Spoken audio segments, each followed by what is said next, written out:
পর্ব ১ unlucky lucky. এক আকাশ স্বপ্ন নিয়ে কলকাতায় এসেছে লাকি, ওরফে লুব্ধক সিংহ রায়। তবু তার চাহনির মধ্যে এমন কিছু আছে যা দেখে লোকে বলে, গাঁয়ের ছেলে বলে তো মনে হয় না, তুমি কি কলকাতারই? যদিও দেখতে যথেষ্ট স্মার্ট আর আকর্ষণীয়, কিন্তু ছেলেটার পকেটে বিরাট টান। খরচের যোগান দিতে সে কাজ করে একটা ওষুধের দোকানে। লাকির সমবয়সীরা যখন কলকাতার নাইট ক্লাবে পার্টির সঙ্গে কোমর দোলায়, সে তখন একটা বদ্ধ মেডিকেল স্টোরে আর কলেজের গণ্ডিতেই আবদ্ধ রয়েছে। তার জীবনে অবসর বলতে প্রেমিকা দৃষ্টিকে নিয়ে প্রিন্সেপ ঘাটে ঘুরতে যাওয়া। বড্ড শখ। শহরের বুক ফুঁড়ে হাই স্পিডে বাইক ছোটাবে সে। পিছনে বসে থাকা দৃষ্টি তখন জাপটে ধরবে তাকে। মাঝে মাঝেই মনে মনে লাকি বলতে থাকে, একদিন আমারও সময় আসবে যখন মা ফ্লাইওভারে দৃষ্টিকে পিছনে বসিয়ে জোরে বাইক চালাবো, সারা শহর তখন আমাকে দেখে জ্বলবে। বিড়বিড় করে এই কথা বলতে বলতেই বার্নেল ক্রিমটা হাত দিয়ে টিপে ফেলে সে, আর সেই ক্রিমের ঢাকনা খুলে বেরিয়ে এসে একাকার কাণ্ড ঘটে। প্রচণ্ড রেগে গিয়ে ওষুধের দোকানের মালিক তার মাথায় একটা চাঁটি মারে। আরে কথা, এটা কি করছিস? ওটা কি স্পঞ্জের বল নাকি যে টিপবি? মাথায় হাত দিয়ে কাঁচুমাচু করে বলে ওঠে লাকি, সরি সরি দাদা, আর হবে না। ফ্রি স্কুল স্ট্রিটের এই ওষুধের দোকানেই সে কাজ করে। অনেক দিন ধরেই সে একটা ভালো চাকরির চেষ্টা চালিয়ে যাচ্ছে, কিন্তু শিখেই যেন কিছুতেই ছিঁড়ছে না। দাঁত কিড়মিড় করে দোকান মালিক বললেন, এই বার্নাল ক্রিমটার টাকা কে দেবে? তোর বাবা। এটার দামের ডবল টাকা তোর মাইনে থেকেই কাটা হবে, তাহলে পরের বার এমন কাজ করার আগে দুবার ভাববি। ক্রিমটা লাকির হাত থেকে কেড়ে নিয়ে তার মাথায় আর একটা চাঁটি মারতে গিয়েও থেমে গেলেন মালিক। আর তখনই দোকানের ফোনটা বেজে উঠল। ফোন তুলে নিজের বাঁধা ধরা স্টাইলে লাকি বলে উঠল, হ্যালো, সুশ্রুত মেডিকেল স্টোর থেকে বলছি, বলুন আপনার কি সাহায্য করতে পারি? ফোনের ওপার থেকে উত্তর এলো, গ্র্যান্ড রিজেন্সি হোটেলের রুম নম্বর 303 থেকে বলছি, একটা ছোট অর্ডার আছে, তাড়াতাড়ি পৌঁছে দে। ভেসে এলো একটা ব্যস্ত ভারিক্কি পুরুষ কণ্ঠ। লাকির যেন কোথাও মনে হচ্ছিল এই স্বরটা তার চেনা। 2 প্যাকেট চরম সুখ আর 1 প্যাকেট টিস্যু। চরম সুখের নাম শোনা মাত্রই লাকি যেন তার লজ্জা ধরে রাখতে পারল না। হ্যাঁ, এতদিন ধরে ওষুধের দোকানে কাজ করার পরেও জন্ম নিরোধকের নাম শুনে কেমন যেন লজ্জা পেল সে। লিখেছিস? তাহলে তাড়াতাড়ি বেরিয়ে পড়। ব্যক্তির কড়া নির্দেশ। তার গলার স্বর শুনেই লাকির মনে হলো ইনি খুব বড় লোক। কিন্তু সব কথায় হ্যাঁ হ্যাঁ করতে থাকা লাকি এবারে একটু বেঁকে বসল। সে বলল, স্যার আমি আপনার অর্ডার পৌঁছে দেব, কিন্তু বাইরে খুব বৃষ্টি পড়ছে, দোকানের সামনে জল জমেছে, বৃষ্টিটা একটু থামলেই আমি বেরোচ্ছি। তোর মালিক জানে যে তুই আগরওয়ালজির ছেলের মুখের উপর কথা বলছিস? জানি বৃষ্টি হচ্ছে তো, একটা ব্যাগে সবকিছু প্যাক করে নিয়ে তাড়াতাড়ি চলে আয়। লাকি কিছু বলতে যাওয়ার আগেই লোকটা ফোন কেটে দেয়। লাকির হাতে কাগজ আর পেন দেখেই দোকান মালিক বুঝতে পারল সে অর্ডার পেয়েছে। সে বলে উঠল, বৃষ্টির অজুহাত দিবি না, এখনই যেতে হবে। অজুহাত দিচ্ছি না, আপনি নিজেই দেখুন না কি জোরে বৃষ্টি পড়ছে।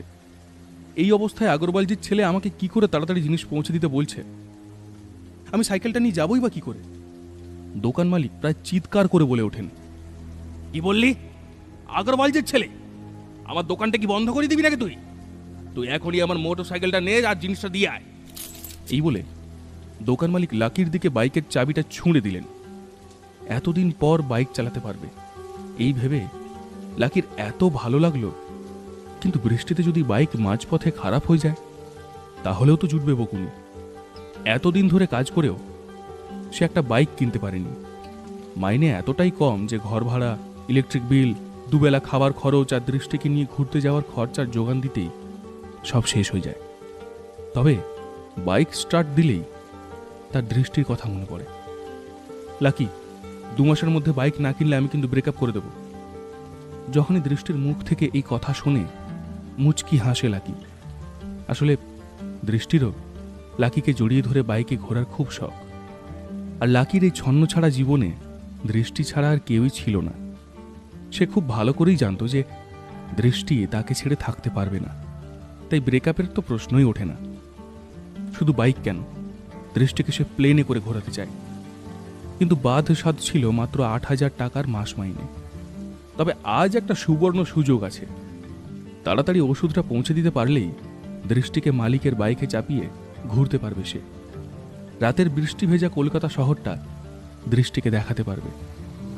দৃষ্টির পিজিতে তাড়াতাড়ি যাওয়ার কথা মাথায় রেখেই হোটেলের সামনে বাইকটা পার্ক করল সে। সোজা রিসেপশনে গিয়ে বলল, সুশ্রুত মেডিকেল স্টোর থেকে এসেছি। 303 নম্বর রুম থেকে একটা অর্ডার ছিল। রিসেপশনিস্ট লাকির হাতে থাকা কালো ব্যাগ দেখে মৃদু হেসে বলল, 3 তলায়। আর শোনো, রেনকোটটা এখানে খুলে রেখে যাও। ঠিক 5 মিনিট পর 303 নম্বর রুমের কলিং বেল বাজালো লাকি। দরজা খোলার সাথে সাথেই সে ব্যাগটা দিয়ে বলল, সুশ্রুত মেডিকেল স্টোর থেকে এসেছি, আপনার অর্ডার। আর কিছু বলার আগেই যেন তার পায়ের তলার মাটি সরে গেল। চোখের সামনে সে যা দেখল তা যেন বৃষ্টি ভেজা রাতে মাথায় বাজ পড়ার মতোই। তার সামনে দাঁড়িয়েছিল একটি মেয়ে। এলো চুল ভেজা কাঁধের ওপরে ছড়িয়ে যেন তাকে পরীর মতো লাগছে। তার গায়ের মিষ্টি গন্ধ জানান দিচ্ছিল সে সবে স্নান করে এসেছে। আর সেই মেয়ে আর কেউ নয়, তারই গার্লফ্রেন্ড দৃষ্টি। লাকি যেন তার চোখকে বিশ্বাস করতে পারছিল না। একবার চোখটা বুজে ফের খুলল, কিন্তু সামনেই দৃষ্টি দাঁড়িয়েছিল। লাকি আমতা আমতা করে বলল, দৃষ্টি, তুমি এখানে কি করছো? খুব রাগের সুরে দৃষ্টির পাল্টা জবাব, তুমি কি আমাকে ফলো করতে করতে এখানে এসেছো?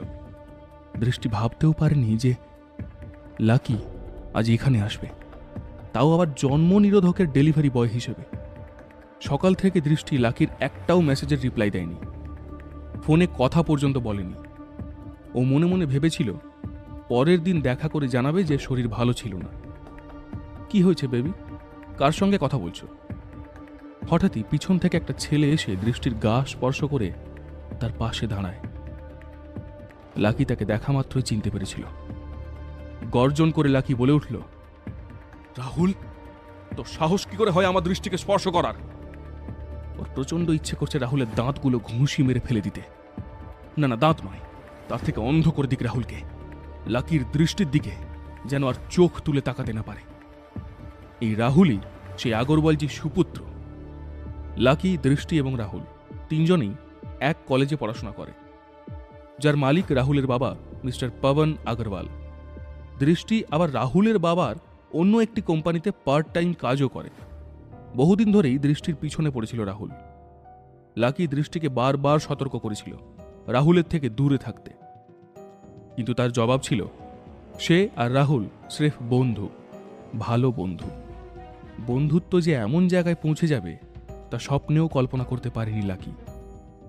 সে যেই রাহুলের দিকে তেড়ে এগিয়ে যায়, দৃষ্টি তখনই চিৎকার করে ওঠে, থামো, এখনই চলে যাও এখান থেকে, চলে যাও বলছি।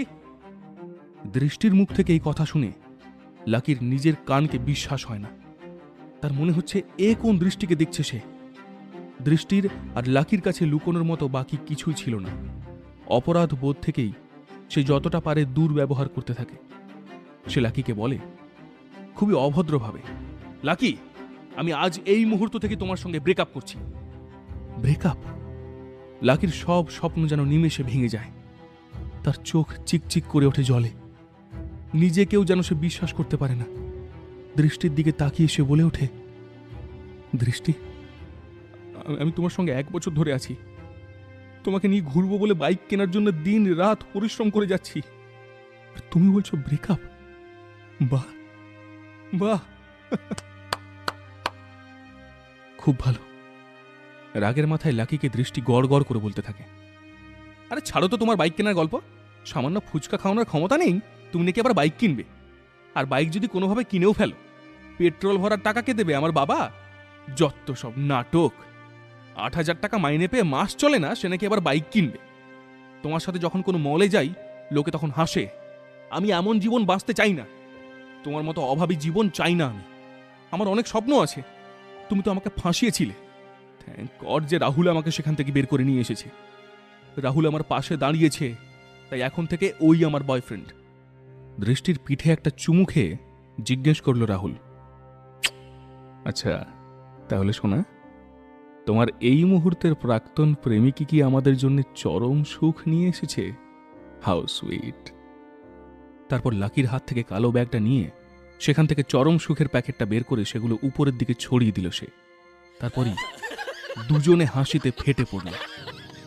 লাকিকে রাহুল বলে উঠল, ভাই, আমি তোর মতো দুর্ভাগা এই দুনিয়ায় আর দেখিনি। লাকি তখন চুপ, অপমানে তার চোখে জল, কিন্তু কোনো উত্তর সে দিতে পারছে না। কত কিছু ভেবে এই মুষলধারে বৃষ্টিতে কাক ভেজা ভিজে তড়িঘড়ি এখানে ডেলিভারি করতে এসেছে। দৃষ্টিকে নিয়ে এসে কত কিছু ভেবেছিল, কিন্তু সে সবই যেন বিষ বাঁও জলে। রাগ আর দুঃখে দৃষ্টির দিকে সে একবার তাকালো, দুই হাত মুঠো করে সেখান থেকে চলে গেল। রাহুল বলে উঠল, আরে পয়সাটা তো নিয়ে যা, সবই কি ফ্রিতে দিয়ে যাবি নাকি? কিন্তু সে আর কোনো কথাই শোনার অবস্থায় নেই। কোনো কথাই যেন কানে যাচ্ছে না তার, শুধুমাত্র দৃষ্টির কথাগুলো তার কানে বাজছে। সব যেন প্রতিধ্বনিত হয়ে কিরকম একটা হিজিবিজি শব্দ তার কানে ভাসছিল। দৃষ্টি যে তার সঙ্গে এমন বিশ্বাসঘাতকতা করবে তা স্বপ্নেও ভাবতে পারেনি লাকি।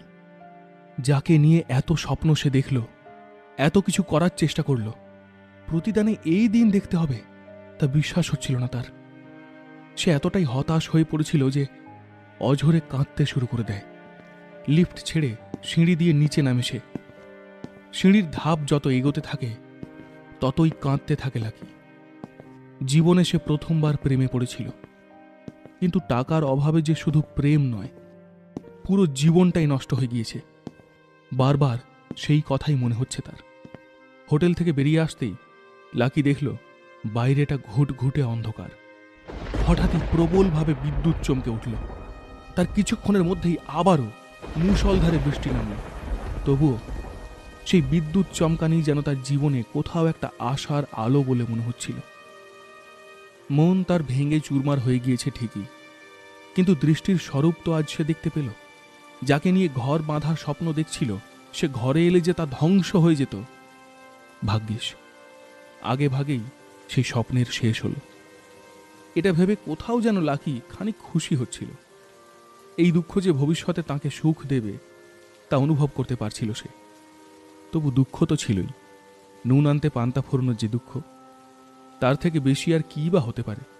এই ছেঁড়া প্যান্ট পরে ঘুরে বেড়ানো, একবেলা খাবার জুটলে আর একবেলা জল খেয়ে পেট ভরানোর দুঃখ। ভালো চাকরির জন্য দৌড়ে দৌড়ে জুতোটা পর্যন্ত ছিঁড়ে গিয়েছে, কিন্তু কেউ তাকে কাজ দেয়নি।